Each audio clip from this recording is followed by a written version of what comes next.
21 जूनला वटपौर्णिमा आहे. अखंड सौभाग्यासाठी व पतीच्या दीर्घ आयुष्यासाठी वडाच्या झाडाची पूजा आपण करत असतो. या दिवशी स्त्रिया उपवास देखील करतात. वडाच्या झाडांची पूजा केल्याने अपार सुख व समृद्धी प्राप्त होते. वडाच्या झाडाची पूजा करताना स्त्री नटून थटून पूजा करत असते, पण पूजा करताना ह्या 3 रंगांच्या साड्या चुकूनही घालायच्या नाही.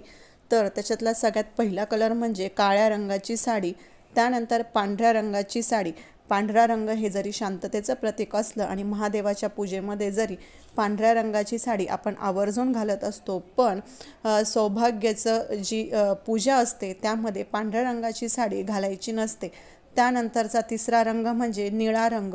ह्या तिन्ही रंगाच्या साड्या तुम्हाला पूजेमध्ये घालायच्या नाही. तर कोणत्या रंगाच्या साड्या तुम्हाला पूजेमध्ये घालायच्या आहे, तर हे 5 शुभ रंग आहे.